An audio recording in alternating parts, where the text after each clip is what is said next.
Now on education. The West African Examination Council has released provisional results of the May-June 2015 West African Senior High School Examination Certificate. Candidates are entreated to access their results online, while hard copies have been dispatched to their various schools. Now, the entire results of candidates from 185 schools have been withheld pending the conclusion of investigations. 1,859 candidates had their subject results cancelled, while 453 candidates had their entire results cancelled. 8 candidates who had their entire results cancelled have also been barred from taking exams for the next 2 years. And Bright Appiah, who is with the child rights he's a child rights activist, has joined us to give us some perspective on this particular development. And as they have been barred, what really could the psyche of these children be? He is a child activist and has dealt severally with issues relating to children. Bright Appiah, good afternoon. Thank you very much for joining us.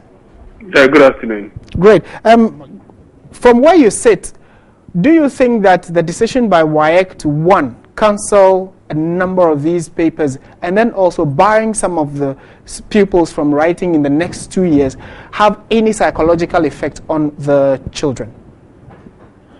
Well, of course, it's going to have impact on them, and that could be psychological and also physical.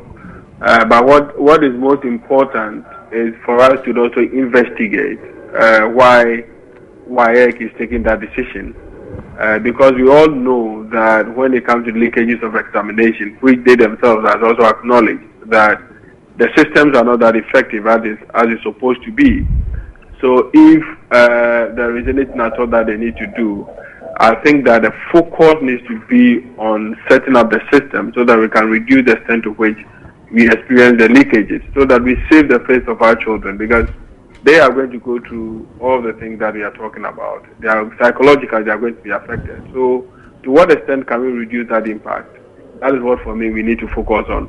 But if they are even taking that decision, I think that the announcement that they've made, for me, is not detailed enough to come to that conclusion. So they should be able to come out clearly, tell us why they are cancelling those papers, so that we would all be abreast with the issue. But if not, then we need to seek a lot of clarification as to why they are going to ban children from not writing examination for 2 years. We all know their rules, but before they can implement that rule, they need to also be fair in terms of how they go about it. So for us, we think that they need to come out with the detailed issues so that we all understand it. But what in this whole scenario, what role can parents play? Because clearly sometimes it's out of the hands of the parents, but now that their wards are affected, what role can they play? Yeah, well, I think that parents must do their part in circumstances like this. That is, try as much as possible to get close to the children, have a discussion with them, and then also encourage them to know that it's not the end of it. They can do more, and then also engage them. So that at least if they should find something else for them to do. If it is possible, they should still be in their classroom and do what they are supposed to do. I think that would also give them a sense of responsibility. But in event where parents themselves are involved in getting some of these papers for their children, I think that what the parent needs to do is to engage a external person, a clinical psychologist, to be able to do the work that they are supposed to do for them. Because if parents were involved in getting the papers for them, that has led to the decision that WAEC is taking, then I don't think that the parents themselves are qualified to be able to do anything at all. So they can engage the service of an external person, in this case a clinical psychologist, to have a discussion with their children, so that at least they can be fit to face the reality that is before them.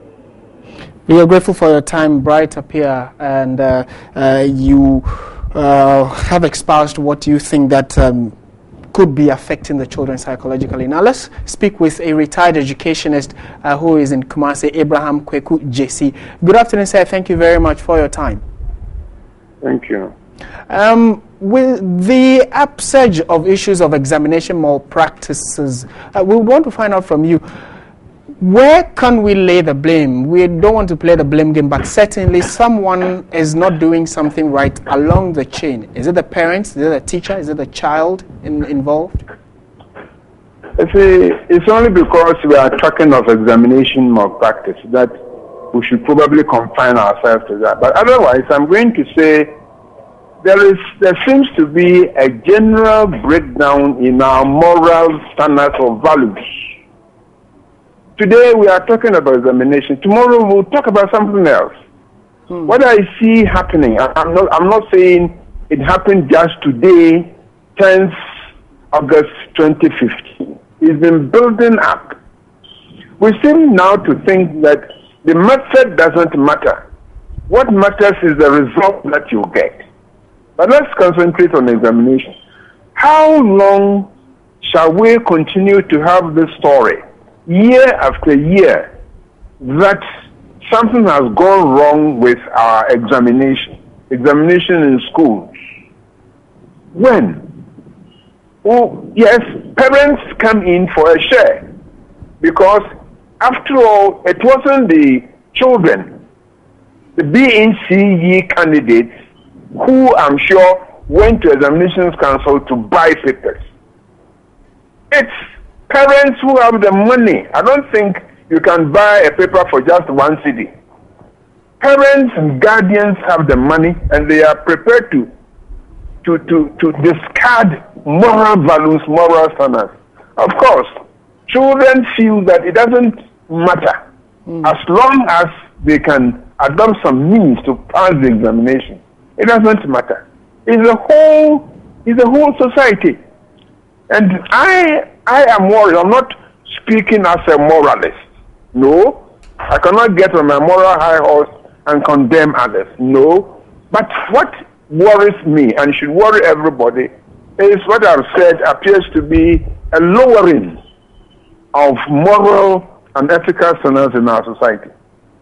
But from where you sit, having been in the educational sector for well over a few years, what can we do to change this norm, apart from the morality aspect, which even goes beyond the classroom, which has to do mainly with even the family upbringing? What can we do right to forestall or stop these practices? What can we do? You see, that is the question I would also pose.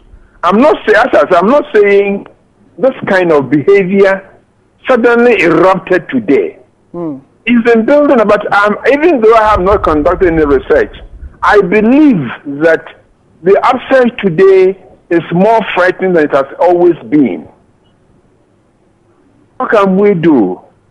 Are parents prepared to go back to the old morality, which said their children must learn on their own to pass?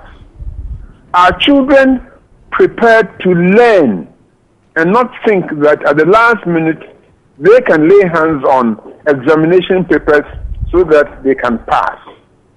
What about those who sell? If there is a buyer, there is a seller. You get my point? If there's a buyer, there's a seller. If there's a seller, there will be a buyer. Everything points to the fact that in the recent BECE, there was no way the Examinations Council could escape blame. What about today? I feel, and probably this is a forlorn hope, I feel parents must know that morality counts. Right. Teachers must also do their job very, very well by teaching. There must be the regular supply of teaching and learning materials. All of us in the country must say no to a moral practice. Say no to the kind of thinking which says it doesn't matter how you get there. Right. It is getting there which matters. Okay. We are grateful for your thoughts this afternoon. Ibrahim Kweku JC is a retired educationist and was sharing his thoughts on how we as a country can deal with the issue of the falling standards of education. It's been coming, it's been long coming, several years down the line, and it seems to be getting worse. You and I have a role to play. Morality, he thinks, is also one thing that we need to check as a country.